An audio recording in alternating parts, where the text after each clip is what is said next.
ไรมีอานาไรมีลุงน้องตะเป้ไรมีป้าบางมีสุนตัวไรเอาหน้าขึ้นเจ้าเก่าขึ้นใหญ่เข้าไรมาจากนั้นก็เพราะว่าเข้าไรมาจากนั้นก็เนี่ยแต่ได้เป้ซึกมันซ้ำที่ไปมือไรครับนะย้อนมาจากนั้นแล้วเนี่ยอันนั้นเอาใครผักปันเจ้าคือเอาเขาคือค่ะมือเดียวนั้นซึกจุ่มไรกว่าเก็บซึกก่อก้นเมืองปลายย้อนบนสางหลาเนี่ยนั่นคือก้นเมืองเขาเตรียมปลายนั้นเข้าหลุดเลยด้วยสื่อซึกบอลองก็หลุดด้วยเมืองขี่เขาซึกใต้ก็หลุดด้วยเมืองขี่กูจุ่มในใต้เขาเนี่ยอันว่าปีดุจิตอันว่าโคเขียวอันว่าโคไลนะเขาขันหน้าไป3จุ่มไปก่อนเมืองลาได้ไปหน้าป้าย้อนบนสางในนาทีเมืองลาเนี่ยมันกระเย็นไว้อยู่ยาวนะในนาทีโคเขียวปั่นก้นเมืองทบตั้งอย่างในนาทีโคไลก็ก้นเมืองทบตั้งอย่างในนาทีพิริยในนาทีปีดุจิตเขาก้นเมืองก็ทบตั้งอย่างในนาทีที่ไหนก็ก้นเมืองทบตั้งอย่างย้อนไปจนแล้วพออ่านเหตุการณ์ตาวันเมืองจะได้เนี่ยสังว่าทบตั้งอย่างนั้นให้มันกึ่งต่างทบเลยทบยาวให้มันหู้เป้าหมายยังอันตีเขาตีเฮ็ดตีสั่งกูว่านั่นมีเป้าหมายมียังอันพวกมันตึกมาเขาก็ตึกกว่าให้พวกมันมังเขาก็มังกว่าให้กำเรือนมาพวกเปี้ยแล้วก็ถอยให้ก็ในพวกถอยมันก็หมักลงปล่อยใส่กว่าถ้าติดถอยก็ขึ้นเยลูกไกวเกี้ยวหมุนเจ้าลูกไกวอาสาใส่ใจก้นเมืองขาลูกตายก้นซื้อเขาขาดตายในปากตึกนั่นทีไหนเขาตายก็อะไรปากก็อย่าไหลหิงก็อย่าในขยำปากตึกได้สั่งมาครับในตายเขาก็เข้าปากตึกต่อสู้ซึกมันมาปาน10 ปันเขาข้ามไรเพียนนี้มันเมืองมาเสียมก้าเนี่ยเฮ็ดให้เพียนเลี้ยงคานั่นกายอยู่กับอีโลกะเฮ็ดให้หูนับก้นเมืองคานั่นกายอยู่กับอีโลกะอันนี้เขาหลุดขึ้นทำตัวเก่าคือไผ่เครื่องมันว่าตกลงในเข้าไรต่อสู้ผู้เขียนได้อยู่ห้าอันนั้นก็เข้าขาดจอยในซึกมันเสียมีเฮียงเสียเลย10 อำนาจมันเมืองขาดกว่าแทงอยู่5เนี่ยอันนี้เขาขาดว่าฮัดเรียบเพี้ยนทัดสางลองปึงเป็ดตีมันครับมันมีลายมันเปลี่ยนอะไรเอาจุ่มอะไรจุ่มหนึ่งเสียต่อสู้ลงปองจึงเสียปีมาอะไรเมืองก้อนขอมเป็นไรเอาเครื่องอะไรเครื่องหนึ่งเสียต่อสู้ลงปองจึงเสียเลยปีมาอะไรเมืองก้อนขอนั่นไปมีมาเสียปองในปืนนั่นครับอย่าไปเชื่อนั้นใครอยู่ว่าเจ้าเครื่องในเมืองใต้เนี่ยจะก้นแก่แข็งที่สุดอย่าไปเชื่ออะไรแต่ว่าตาเตให้เพราะว่าเอาจุ่มกับจุ่มมาคือกับเครื่องมาแห่ต่อสู้ให้ป้องเปซึกมานั่นมันตื่นเปลี่ยนมาอะไรหรือสิว่าการซึกเมื่อในเฮาตึกวันได้สู่ตึกอื่นนั่นเฮาตึกเวียงได้พ่อมันตึกเลยโปอะไรมาเอ้าไผมีนำกระตั้งแขนปกป้องวันเมืองเนี่ยซึกกูจุ่มๆน่ะมีปุ่นพ่อนได้ข่มโดวันเมืองปาร์ตี้การเมืองกูจุ่มมีผุนมีส่วนตาได้ปกป้องวันเมืองกำในปาร์ตี้จะได้มีปุ่นพ่อนได้มายิบอาณาการเมืองสิแลจ่ายเงินเดือนปันซึกเขาซึกกูก็อันอยู่ในนาซึกนั่นหรอมีเงินเดือนจ่ายกำในปาร์ตี้การเมืองอันเขาขึ้นมานั่นเขาก็หลมีเงินเดือนมีรายได้กำในการกล้าการขายนั่นเขาหลเลยมาโคมันเฮ็ดไล่มาเย้าในการกล้าการขายนั่นปกป้องวานเมืองเขาค่ะเส้นต่างใน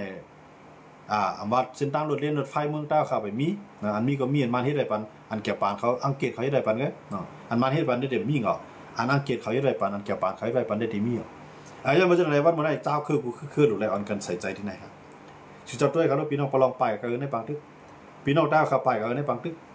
ก็ได้ซื้อเขาขายอยู่ในปางตึกเสสุมานะกาจาปันลูกหลานนางเมเขาก็หือมังกรในลุ่มลาปอมังกรในลุ่มลาเมมังกรในลุ่มลาลูกลามังกรในลุ่มลาลูกเมอันในซุ่มกันในจัดปานซึกเยี่ยวกับปาน10 ปานครับเดี๋ยวให้มันเปลี่ยนจังได๋กว่าไว้คั่นอันว่าลูกขึ้นต่อสู้ทุกตัวผู้เขียนนั้นเฮาเต็นนับเอาโหปากโหเฮงปีมันว่าไว้คั่นตัดได้ต่อสู้ผู้เขียนเฮาค่ะอย่าบ่จังได๋ผู้เขียนเฮานั้นอำใจปลองอำใจผีๆอำใจอาสิเดดอำใจปะโออำใจทันดูอำใจจุ่มหลายอันเป็นผู้เขียนเฮานั้นเปลี่ยนซึกมากนะเพราะว่าเฮาตึกวนว่ามึงปลองก็เลยมีมึงว่าก็เลยมีมึงทางอินก็ได้มีเวียงวันให้ว่าเวียงลอยใต้แดงว่าอันจะนำใจเส้นตั้งได้เป็นผู้เขียนครับนะกำลืนมาพอซึกมันอุบไลต่างจุ่มว่าเนี่ยมันก็ได้มาตึกโคเขียวมันก็ตึกโคลายก็ยังซึกได้ผงมาในพุกใส่มันก็อันยื้อตายได้ก็ตายอันตายได้ก็รอดกำลังสุนว่ากวนหลงมาในกวนหลงใต้ขึ้นขึ้นก็ซึกได้เลยซึกมานั่นแหละซึกมันตายได้ทำสิหลายก้อยการซึกได้เขาเลยตายก่อนนั้นเขาสิหลายทีครับย้อนมาสั่งเลยเขาเป็นคนกอดจุนสุนโตเฮ็ดตัดสุนโหบผาดเสปอมียานเสปีน้องไว้เสเฮือนเยมาอยู่ในถึงในป่ามากินสางน้ำกัดนะเคลื่อนลีแคมเคลื่อนแคมคำอะไรอยู่กูลีคำไรนอนครับแก่น่ะก็เฮือนเขานั้นญาซุ่มมุงตองแลญาผายังเขียวโมกากตาเขานั้นตื่นมีจัดปานสังตีมุงมองว่าให้เป็นสเตกี้ให้มักมีดีเปลี่ยนเขาดื่มเลยพวกเนาะ อันเขาว่านั้นมือไรได้เข้าดีพ่อมันมือไรได้เด็ดตึกลุบซึกมันได้มือไรได้เขาเด็ดไรวันในเมืองเขามือไรได้ก้นมือเด็ดไรอยู่ดีกัดเย็นข้าอยู่ว่าซึกกูก่อนอยู่ในเถื่อนในป่านั้นเขาถึงวนน้องได้กันขำวนเขาเราเดี๋ยวมักมีเหมือนเจิ่งก้นดวงห้องเดี๋ยวมีรถมีก้าเหมือนเจิ่งก้นดวงห้องเดี๋ยวมีเชียนมีเย่เหมือนเจิ่งก้นดวงห้องเดี๋ยวมีลุงน้องดับเป้ห่มลมมันชาสีจุ่มมองเหมือนเจิ่งก้นดวงเนี่ยข้าอยู่ว่าก้นซึกโคปากใน90 9ปูนในเขาดึงวนนะอันวนก็เดี๋ยวมีกำอีกนะเขาขลายสร้างเขาให้ซึ่งอะไรเขาขลายแผ่นดินเขาขลายวันเมืองเขาใครก้นเมืองเขากัดเย็นเขาใครกูเจ้าคืออ่อมลมพร้อมเสียงเพียงปากกันเลยกูคืออะไรกัดเย็นทางห้างกันข้าอยู่ยังว่าซึกกูก็ซึกกูเจ้าซึกกูจุ้มยาวก็ซึกกูคือตื่นแต่วนจังหนังเลยนะอันวนมาก็เป็นเจ้าเป็นคุณก็เขาขายซึกในอันเป็นเจ้าเป็นคุณก็เฮ็ดซึกในอันไม่รู้นะเดี๋ยวไปหัวปากหัวเฮียงมันก็เฮ็ดซึกในอันแต่ได้ขี้นึกติ๊กๆคนเมืองเจ้าเก่าใครอยู่ยังว่ามีซึกก็เลยวนครับนะ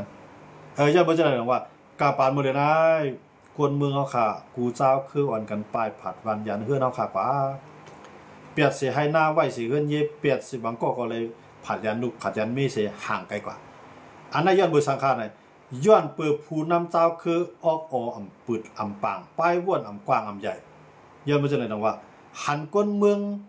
เปลี่ยนพักเปลี่ยนปลาใครกินมื้อละหามื้อนั้นหันก้นซึกในเปลี่ยนค่าฮับใจหันก้นซึกเข้าในเปลี่ยนเหยื่อหันก้นซึกเข้าในเปลี่ยนถาดย้อนบ่จะนั่นแหละหันก้นซึกเข้าในเปลี่ยนคาดิบอำใช้ใจเนื้อเขาอำว่นป้าด่าปุนปางเขาอำว่นป้าด่าอนาคาเขาอำว่นป้าด่าลูกหลานนางเมเขาอำไรว่นป้าด่าปอเมพี่น้องก้นซึกเขาแหละสู้จองอำหมอพร้อมกันไปอันนี้ฝากถึงคนหลวงกูก็ครับฝากถึงคนหลวงกูเจ้าคือครับย้อนบ่จะนั่นแหละพี่น้องเขาวันด้วยเขาเทียนเขาได้ตึกโตมากก็คือกำลืนมาปอเมเขาได้สังฆะพี่น้องเขาได้สังฆะเจอคือเขาได้สังฆะหรือสื่ออะไรตั้งจังเปียงกันด้วยเขาลูกวันเมื่อไหร่ก้นเมื่อไหร่เย็นหยับกันหยับหับนักกูภายอันมาจอยมาแถมมีพดตึกกันมาเอาก้นเมืองเฮ็ดโหพดตึกกันมาเอาเกี้ยวหมุนเจ้าเป็นที่เปียบพดตึกกันมาเอาซื้อเข้าเป็นตัวข้ามแต่ว่าก้นเมืองในวันเมื่อไหร่อ่อนกันอิ่มมือจางเนื้อเจ้าคือจุอยู่กองกลางจังไรว่าอ่อนกันลุกขึ้นซานคัดนะอยู่แดกมันก็ที่เมืองต่างสิเวงกอกเมในอ่อนกันซานคัดที่นาเวครับย้อนเมื่อครั้งแรกเขาขึ้นในซานคัดจุ่มอยู่กองกลางลูกพืชแล้วเนี่ยย้อนเมื่อไรเฮ็ดมันใจขนาด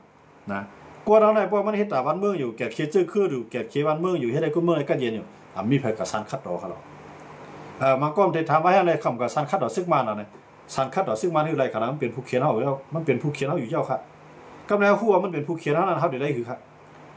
ซึกเข้าในดูในหัวมันกูคือยาวก็หัวมันกูจุ้มตึกตัวดอกซึกมันพวกคนซึกก็กระด้างหน้าตายก็อยู่ด้านหลังขึ้นปูดครับอันแรกใครยิ้มว่ามีเผยเถียงมีเผยเวียมีเผยป่ายกวยการนั่นใจครับลองพ่อมันน่ะมีนะตั้งนานในใครล้อมหัวอยู่ตั้งหลังซ้ำปล่อยพวกควายเข่าเต่านั่นแหละมีวันเดี๋ยวไรลองถาหางกัดยินไรอันนี้ก็ใครฝากปันเจ้าคือจื้อยุบกองการทั้งหลายใครฝากปันจุ่มยุบกองการทั้งหลายอ่อนกันวนด้วยครับกูคืออยู่กูแดงข่าวเป็นพี่น้องปลองกองเนี่ยในพื้นที่เมืองใต้ปะถอนพี่น้องปลองกุ้งกำอะไรอยู่นั่นนาเฮิร์นขาด2ไรกัดเย็นกวนในเฮิร์นขาด2ไรกัดเย็น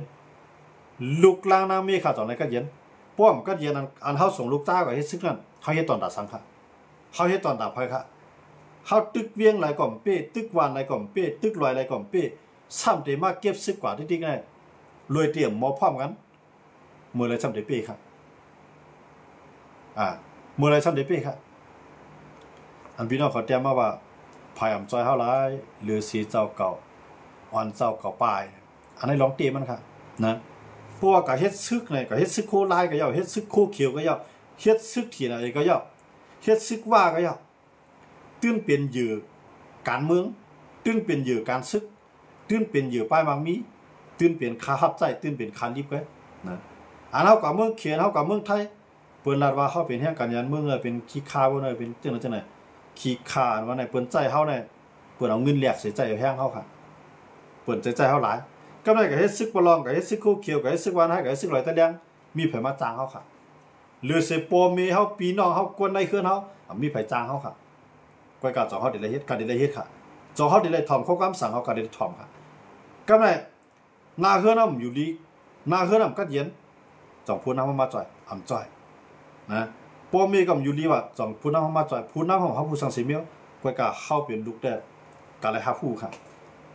ก็ในลูกเจ้าก็ตายในซึกว่าป้อมใจลูกก้นหลวงว่าตายมันมีลองพิจใจมีลองเจ็บใจซังตายก็มันโว้มันหนาหรือโว้หรือควายนะหนาหรือมูหรือมาครับตายก็ตายเลยพังดีนั่นบางทีผมเลยพังปล่อยให้นางตานางต้อยมากินไว้ขึ้นหลุมหลายยาวอันเช่นนั้นซ้ำเขาจุนหมอกการนั่นซ้ำผู้นำมาซ้ำจุนสังบันเขาว่ามันอ่านตัดได้ไรเมืองอะไรลาดไม้โก้เขารู้โก้อะไรแบบเดียวเอาละวันเมืองไรจุ่มอะไรแบบเดียววันไรวันเมืองไรเครืออะไรแบบเดียวไรวันเมืองไรมีเสียโก้มีเสียจุ่มมีเสียเจ้าตัดได้ไรวันในเมืองกวยกาจ่องมีเส้นด้าออกมาเนี่ยมันเตือก็มีเส้นด้าออกข้างหลังใจนะเส้นด้าออกนั่นเดี๋ยวจึงมีอยู่กูคือหลุดพร้อมกันตากูคือตีพร้อมกันนั้นคืออันใหญ่หรือเพื่อนเหมือนจะหนังคือใต้เขาไหนตื้นหลุดพร้อมกันนั้นคือใต้ในเขาหมายถึงซึกใต้เขาค่ะซึกใต้ในเขาหมายถึงก้นหลวงใต้เขาค่ะพวกเขาจะได้พร้อมกันไหนก้นซึกตั้งใต้มันพร้อมกันพวกก้นซึกตั้งใต้มันพร้อมกันไหนก้นมือเขาก็พร้อมกันพวกก้นมือพร้อมกันไหนกูเจ้าคือเขามาพร้อมกันอันนั้นเขาจังปีเลยนะมือในห้องมีสันตาเดปีซึกมันนะต่อให้โคไลกับตึกก็กำลังซื้อมาเอาก้นซึกมาในพุงใส่มันก็หมักลงลูกใหญ่ลูกลงไอ้ปล่อยใส่กำลังมาก็กระไรถอยกันไรจีเลยล่ะไรลอยเตลี้ยงไรจอมหอยจอมลอยกันมีวันเดปีซึกมันนะนอนฝันหวานก็อันว่าเดปีซึกมันในคืออะไรเสียมว่าสันเจว่าพ่อมาเนี่ยการซึกเป้าหมายเดียวกันเทียนอะไรเขาตึกก็มีอะไรผิดตึกสีพ่อเขาอยู่เรียกแยกมันทีไรที่มีซึกมาในซึกเจ้าคือนั่นรูไล่ข่มกันสิเลยตึกซึกมาพร้อมกันอ่ำใจข้าวยามเดียวกันก็ให้เป็นวันเดียวกันให้เป็นเรือนเดียวกันอ่ำใจตีเดียวกันก็ให้ลุกขึ้นพร้อมตึกหนังคือตั้งบุญกล่อมสังแถมมาทั้งในกล่อมสังแถมกว่ามือเลยสุจาวุนด้วยค่ะตีเอาเส้นตั้งอะไรสิเลยปีซึกมันค่ะซึกมันคัดใจอยู่วันขึ้นในหนึ่งเอาการเมืองเกี่ยการเมืองเอาการซึกเกี่ยการซึกหรือนั่นก็เอานอกเมืองในคำว่าจิมจ้อมครับมือเลยในเขตรัสเซียอินเดียซึกมาในเขาหากูภายครับมีหน่วยแรงกว่าโคปูตินผู้นำรัสเซียก็ในผู้นำซึกมันอยู่ภายใต้มีหน่วยแรงในกับครอบอินเดียแข่งกองในโคบทบเขตครับมหาอำนาจเราสามภายในปัญหาซึกมันก็ในซึกเจ้าคือซ้ำว่าคือใต้ก็ใครเมืองใต้คือปลองใครเมืองปลองวานให้ก็ว่าใครเมืองใต้ลอยตะเลียงก็ใครเมืองใต้ปาโอก็ว่าใครเมืองใต้ก็ในว่าก็ใครเมืองใต้เมืองลาใครเมืองใต้ปีตุจิตก็ใครเมืองใต้เดี๋ยวหิวไรครับว่าผมเป็นซึกมันอันยิบกุ้มกับเมืองใต้ในมันเป็นซึกมันครับก็ในพวกเขาซ้ำตาเด็กกับเป็นซึกมันนั่นเขาซ้ำอ่ำตัวออกในเกมการเมืองขี่เขารัสเซียเขาอินเดียเขาเลี้ยนไว้ว่าไหนจึงเอาก้นซึกเขาก็ตายละลายครับนะซึกใต้ก็ตายมูตายมาแกนะซึกใต้ก็ตายมูตายมาแกมีการขันสังบ่ตายมันเหมือนตุ่มไม้ตุ่มนึงมันเหมือนหลุมปอดนึงไงบ่ตายมีการขันสังเผยของใครเอาไม้สังกล้วยกับมือไปตายได้พวกพร้อมกันในปีนี้แห้งค่ะพวกจอยกันก็ปีนี้แห้งค่ะพวกโคมันต่อสู้ก็จังเปลี่ยนภายของปีค่ะย้อนไปจนอะไรอันนี้เจ้าคือเขากูคือเจือนว่ายิบความกลางลูกเพื่อนเศรษฐีปีนั้นมันหลุดเรียกลายลอกลายอันว่าคือก็คือไม่นั่นอะไรหลุดเรียกลายอันว่าจุ้งก็จุ้งไม่นั่นอะไรให้เปลี่ยนตับซึกเกียรติขีวันเมืองนะสุดท้ายตัวเขาลูกเมืองเปิดเมืองขี่เขาเมืองไทยเขาเมืองกับเมืองลาวเขาหลายเมืองค่ะบนเมืองก้อนขอนะเปิดมีตับซึกหลุดเดียวไว้ค่ะต่อให้มีหลายเจ้าคือก็อย่าเปิดไว้ตับซึกหลุดเดียวค่ะอย่ามาย้อนเปิดแจกเพนาตีกับนาตีมาเรียกๆหลอกตาก้นเมืองเดี๋ยวก็เย็นอะไรเปื่อนเดี๋ยวล้อมหอบเอาแห้งซึกเปื่อนล้อมหอบไว้เรียนดินบนกูภายครับสุดเจ้าเหยียบกันด้วยอะไรว่าผมยุ่งเขาเมืองเขตเจ้าเอาแห้งซึกปลองเอาแห้งซึกว่าเอาแห้งซึกใต้ยิบก่อนเข้ากันด้วยเขาหรอกจองขี่เขาได้ปล่อยไว้ครับผมปล่อยไว้ครับแม่เมืองไทยก็โดนอย่างนั้นพอซึกใต้เดี๋ยวเข้าเมืองไทยในซึกใต้เดี๋ยวคือครับเดี๋ยวย้อนอาขว้างย่อก็เดี๋ยวใส่ซื้อโคก้นเมืองเดี๋ยวใส่ซื้อโคซึกครับใส่ซื้อโคก็ใส่ซื้อโคซึกมากเนี่ยก็การอะไรเอาใส่ในถุงปื้อถุงป้าไม้พอมาถึงที่จอดกันนุ่งไว้ครับผมจะเอาใส่โคซึกเข้ามาในเมืองมาละยันมาซึกบนในบนตั้งวางเพียงในมั่วเราว่าตีเข้ามากิ๊กเลยตีเข้ามาหลานเลยตีเข้ามานาตีทั้งหลายเปิดหางยันซึกหนักผมเหมือนโอเชียนหางยันไปมั่วเราเพื่อเขาเข้ามาเนี่ยเขากดเลยย้อนเอาความมันครับเพื่อจะไหนเมืองใต้เมืองตุ่มตัวขาไหนมีเผยมาย้อนเอาความตีเข้ามาในนาตีว่าเผยผมย้อนเอาความเปิดกับเลี้ยงผู้น้ำวายเอาก้นปลายมันมีบนเขามาเอาก้นคือบนเขามาเพื่อเด็กเขามาในนาทีทีเอาเองเนี่ยก็เพิ่มกับย้อนตับซึกทีไหนนะเปิดกับย้อนก้นลงทีไหนก็สองก้อย เลี้ยงว่าเนี่ยเอาก้นมันเข้ามาเหมือนนั้นเลยนะตีมาในนาทีใต้เนี่ยก็เปิ้นก็งมงี้ก้นลงใต้ดีๆก็เปิ้นเอาก้นมันเข้ากว่ายาวเพิ่มสร้างกินเฮาค่ะย้อนบ่ซั่นน่ะย้อนเบอร์ทางหลังนะย้อนเบอร์เขามีโหเรียนดีเนาะค่ะมีโหแผ่นดีเนาะค่ะสิจะวนได้ครับเปิ้นเฮ็ดโหแผ่นดีนะว่าได้มันจะเรียนดีมันตึกที่นายาวเนี่ยนับเดี๋ยวเรียนลินตึกกว่านั่นน่ะเปิ้นได้มีทางตีลินคอผิดพลาดเนี่ยตีลินทับซ้อนกันเนี่ยเปิ้นได้มีทางนะเพราะว่ามันเป็นที่ลินทับซ้อนเนี่ยว่าผายเพิ่นก็เตรียมแล้วก็เป็นของมันผายในก็เลยเป็นของเฮาก้อยกาทั้งสองผายในอ่างเป็นของตัวเก่าก้อยกาผายในโหเรียนดีนั่นแหละเป็นตีลินเมืองผายเมืองมันซึกนั่นก็กับตึกเสร็จที่นั่นเนาะครับเพราะว่าซึกต่างคือนั่นก็ต่างเมืองป่นเข้ามาในนาทีดีเขาซึกเขาตั้งวางไว้เนี่ยพี่จะไปต้นมาถึงที่ซึกเขาตั้งวางไว้ตึกมาในนาทีเตียนเขาเป็นคอผิดพลาดกันตึกขีเหมือนว่าเป็นของเก่าของใหม่นั่นก็พวกเขามาถึงที่นั่นก็บอกว่ายี่กันแล้วครับแต่ว่าเจ้าคืนในเมืองผมจุ่มตู้เขาเลยเจ้าคืนในเมืองใต้เขารู้ก้นหลงใต้เลยก้นหลงกูจุ่มในใต้เขาเกาหลีในปลองเกาหลีในว่าเกาหลีในคู่กลางเกาหลีจ่องยามอนกันว่นคันนี้ว่าโคตรเรียนดีเท่าถึงที่ไรในจ่องยามว่นครับจ่องยามนอนฟันครับจ่องยามว่นเมียนครับปว่นเมียนปนอนฝันเมียนมันเลยจึงโคตรเรียนดีนั่นเจ้าที่เมืองขี่ครับเจ้ามาจากนั้นโคตรเรียนในเมืองขี่ถึงไรเฮียงซื้อข้าวหลุดถึงที่นั่นครับนะโคตรเรียนดีเท่าตั้งหนึ่งถึงที่ไรถึงอินเดียเขาก็หลุดเฮียงซื้อมาอินเดียเขาอยู่แดงมันน่ะมาแน่เตี้ยๆมันน่ะเหมือนจะน่ะเมืองใต้ปอดอกโค้งน่ะมันเป็นเมืองใต้จือมัน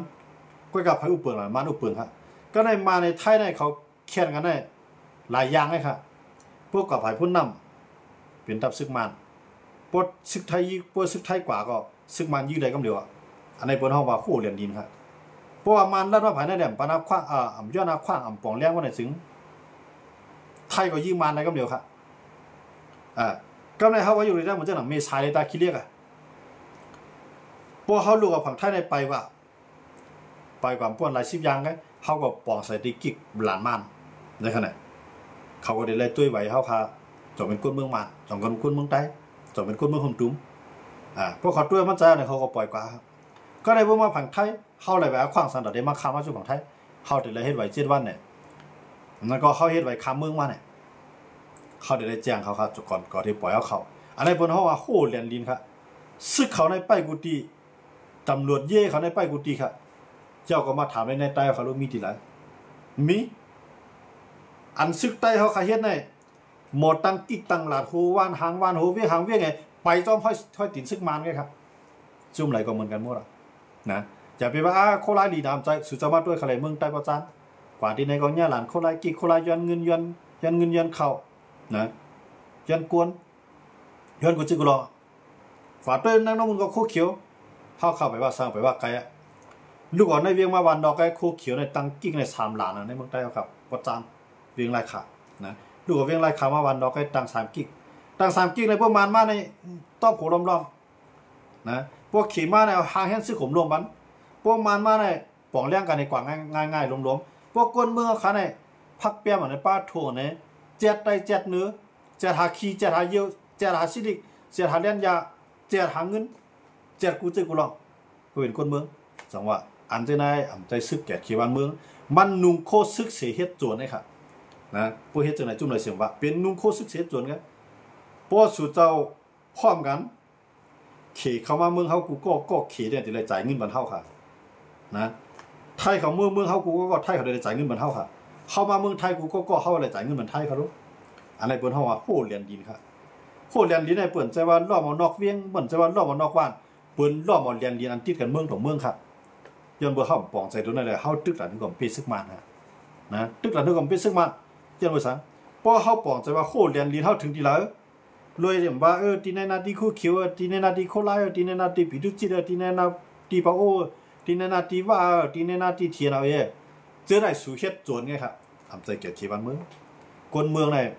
กว่าจำจุ่มไหลจ่ายจุ่มนั่นกว่าจันจุ่มจัดทำไข่ปลาเอาไข่ปลาทำไข่เมียงไข่เมียงนะมันก็ซอกกินซอกเยี่ยมได้ถูเน่าเอาถูเน่าไรหมักซอกหมักหวานเอากินอันในจวนนี่ค่ะนะอันซึกเจ้าคือเฮ็ดกูคืออยู่ในข้าวยามมือเหลียวเนี่ยเปลี่ยนจวนกูจุ่มเลยค่ะอันในขับเลยว่าก้นอ่อนมันค่ะนะคาลาดว่าก้นหลงมันค่ะก้นหลงมันเจ้าหน้าก้นอ่อนในมันใจตั้งกิ๊กอะไรมันก็ตั้งก็ได้เปิ้นไปยามเดี๋ยวมันก็ไปก็ได้เปิ้นใจทู่ซึกอะไรมันก็ทู่ก็ได้เปิ้นใจเก็บซึกวันอะไรมันก็เก็บก็ได้อันนั้นก้นอ่อนมันพิษยันเบอร์3ยันเบอร์มันอยู่ในโคจี้สั่งเสีย กวนจี้สังนั้นใจเฮ็ดค่ะอย่าไปเจริญหรอกว่าอันเป็นโจรอยู่วันเมื่อได้เปลี่ยนผู้นำสูงสุดของในโคร้าย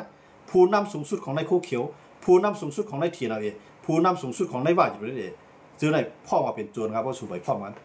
ย่ามือสังเลยว่าเป็นโจรอะไรสัวโคของแผ่นดินกับใครกูจุ่มเขาลูกไม่ทันเฮทันหินเสียงแก้วเสียงเงินคำขวัญเก็บกูเมียวเขาลูกขวัญโบขวัญก้อยขวัญหมูนะขวัญล่อขวัญโบ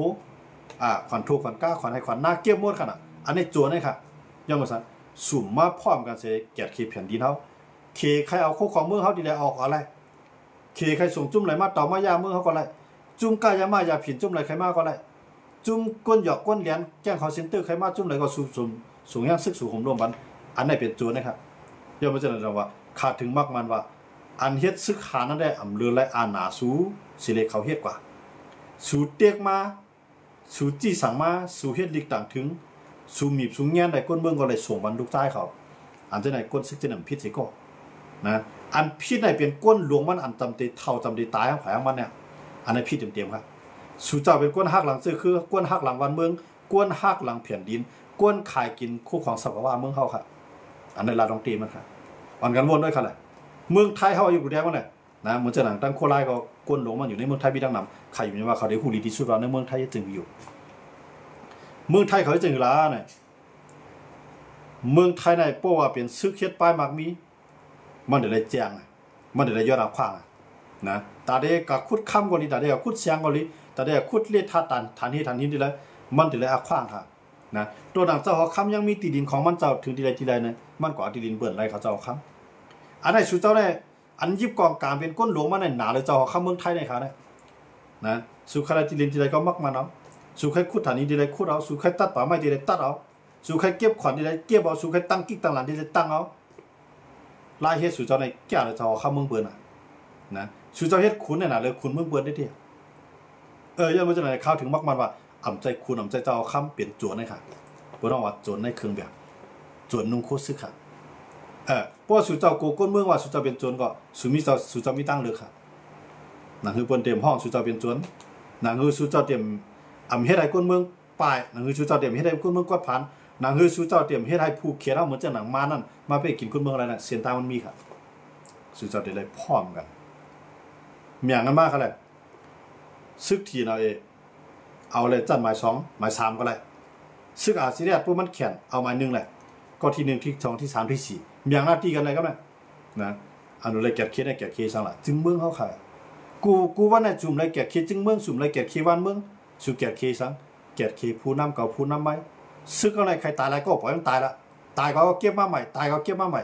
ก้นเมืองขับเกิดลูกบ่เดิมตั้นกอบสู่เก็บซึ่งไงล่ะอ่อนกันปลายแบบ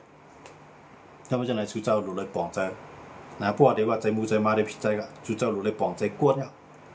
พวกอยู่เมืองไทยเดเพนด้วยเลยเมืองไทยนะเปื้อนป่วนเปลี่ยนมาอีดอ่อนกันนำไรกัมพูชาเลยไทยในเคียงแข่งกันซึกกันดอกเทือนวันนี้ย้อนเบอร์สังกัดย้อนเบอร์เขาชิมกันเปื้อนเตี้ยลายกันเลยนะเปื้อนอะไรอย่างซึกหน้าผัวเฮียงหูเหมือนมันในยันกันไปเขาขาในมีจุ่มไรขาเขาเฮ็ดจังนั้นตั้งในมีซึกก็ทั่วเขาในกลางเมืองไงตั้งในมีซึกก็ทั่วเขาในกลางเมืองไงกว่าตั้งกิ๊กตั้งหลานหัววานหางวานในพวกมันมาวีวันไหนพวกต่างเจ้าพวกก้นเมืองมาตั้งกิ๊กตั้งหลานเฮาให้พวกขี่รถขี่ก้าใจลงไปแท้งนะอันนี้สูในเทวดากายเกิดเป็นง่อมใจสูเวนเจอร์ชายเจ้าข้ามมาเป็นง่อมใจเจ้าหอข้ามก่อมเฮ็ดเหมือนหนังจุ่มยิบกองกลางในเมืองใต้ในเมืองของดูค่ะนะเจ้าข้ามเมืองเบือนในทีไรก้นเมืองเบือนไรกันเย็น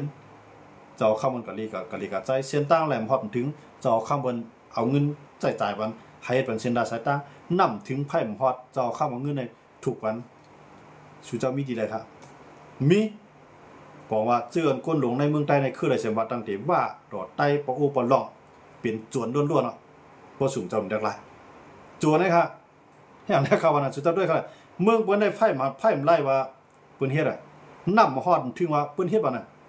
นะก้นหลงบ่ได้แลตุ้ยบ่น่ะอันนั้นใจสร้างลูกน้องตะปีเข้ากันในกลางเมืองไงไรเงินมาเอากระตามที่จิ้มที่เมืองกัดเย็นนะ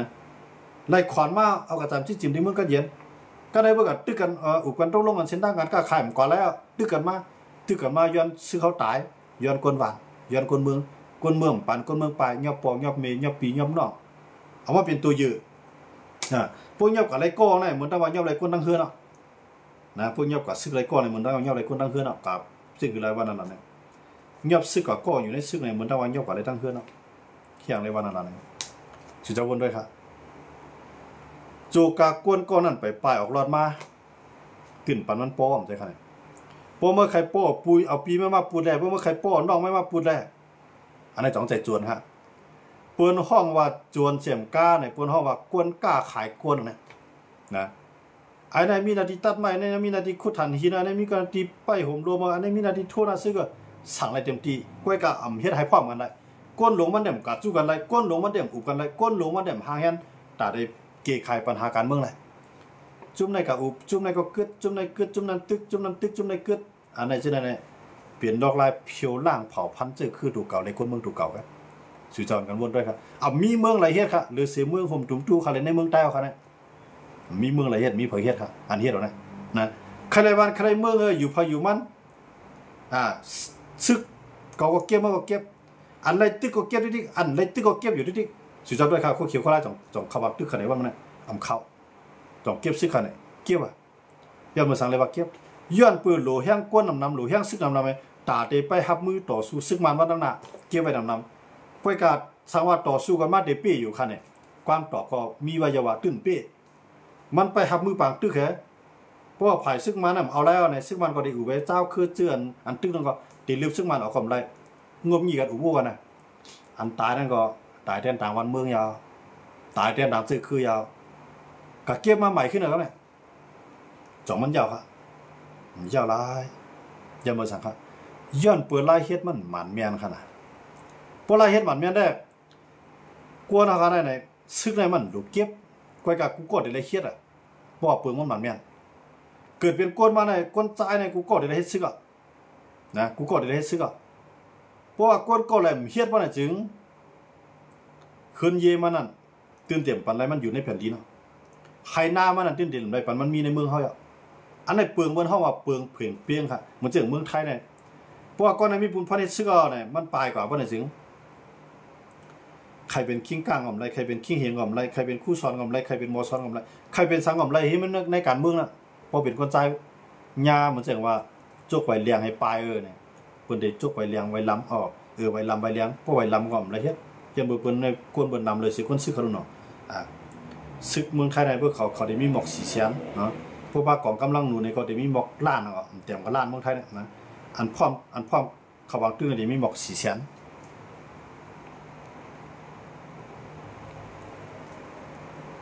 กำไรเขาคามาด้วยเนี่ยเมืองกว่าเนี่ยตำรวจเอาบุญพรในเมืองซึกเอาบุญพรนอกเมืองเดี๋ยวกันเนี่ยเรียนดีแล้วครับกูดีๆหรืออะไรมีซึกอ่ะในเมืองในเวียงในวานกูดีๆหรืออะไรมีตำรวจอ่ะเมืองเขาขาด2มีค่ะนะมีอันไปเอาลักไม่แหเอาไม่ปลูกในไม่มองไม่เจ้ารอบไม่เจอในเซียนเนี่ยตาขันปองสีเหลืองสีขาวไปเก็บกินเงินไงอันนี้จวนเลยครับถามว่าชูเกียรติเควันได้ไหมจีน่าตำตาคอยถามด้วยรู้ว่าเขาเกียรติเควันได้จีน่าตำตาคอยด้วยรู้ว่าเขาเกียรติเควันเรื่องไรมีเพราะว่าเขาเป็นจวนในพิจัยค่ะลองเต้นในเป็นจวนนะครับนะอันเจ้าคือกูคือเฮียดอยู่เนี่ยข้าหมายถึงก้นหลงมันขนาดเลยหมายถึงซึกวันครับนะหมายถึงก้นหลงมันเปลี่ยนจวนในเครื่องแบบก็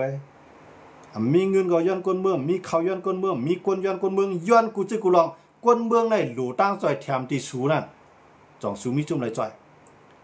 ต่อเมื่อสูได้จอยก้นเมืองของมือก้นเมืองในปลายเพี้ยนเย้าขึ้นมีอยู่กลุ่มมีนอนเขามีกินลินมีอยู่ปลายก็อยู่จ้ำกันจ้ำแก้วเมื่อนั้นจอยเขาเปิดข้าวสารจอยน้ำมีน้ำมันอันในใกล้เปิดห้องว่าเอาก้นเมืองจอยก้นเมืองก็อะไรให้จังไหนหลูมีซึกก็อะไรเพื่อได้อันเห็นบอกกันได้กันนะครับพอเดี๋ยวว่าเปิ้นมาตึกวันเฮาไหลปลายวานเฮาปบกนเมืองเฮาปบปังเคลื่อนเฮาปบลูกปบเหลียววานเฮาปบกนปบปังเอาเนี่ยจองแกเอาข้าวนั่งกินมื้อจอยคือพองหวานมื้อจอยมาข้าวต้นน้ำมื้อจอยเฮ็ดก็แลซึกเนี่ยนะเฮ็ดก็แลกวนเฮ็ดซึกจอยกวนวันมื้อทบเพกมันหลูจอยมันหลูเป็นซึกอันแก่ขี้เพอำใจว่ากวนมันไปจอยกวนทบเพครับกวนทบเพเนี่ยเพิ่นมีอยู่ขนาดกวนเมืองกันก็จอยกันได้ว่าทบเพก้อยก็ว่าก่อนตีอำทบเพนั่นปุนพรซึกเข้าหลุดเลยมีค่ะนะกำไรซึกในมีนำหนาวซึกในเมืองใต้ในมีเปลี่ยนหัวแสนกองเนี่ยมันอยู่ในเมืองใต้ในมอก50,000 60,000ไงนำสู้เรา60,000อ่ะมันอยู่ในเมืองใต้เนี่ยซึกเจ้าคืออยู่ในเมืองใต้เนี่ยซึกว่า30,000ซึกได้30,000นะซึกเทียนไอ้5เฮงซึกปีดุจิต3เฮงเข้ามาในกันละมีพวกเป็นแสนเนาะนะจำหิมแสนเนาะ อำเป้ซึกมัน5-6 หมื่นอ่ะสูงเงือสุดละขนาดกวนอ่อนหูเขาจะเนี่ยเงือค่ะย้อนเบอร์หันเงินเป็นใหญ่หันค่ำเป็นใหญ่หันป่าไม้เป็นใหญ่หันจี้จิมลูกล่างนางเมีนาขึ้นไดยี่เจ้าเก่าเป็นใหญ่กวนเมืองเจ้าเก่าไปกวนเฮ็ดให้หน้าเจ้าเก่าไปกวนเลี้ยงเขาเลี้ยงน้ำเขาไปกวนเกิดลูกเกิดล่างเข้าไปอันในพูดน้ำเขาเงือค่ะเงือเสียมก้ามเมือกแข้งค่ะนะสำหรับคนเมืองขัดทบจะไหนมา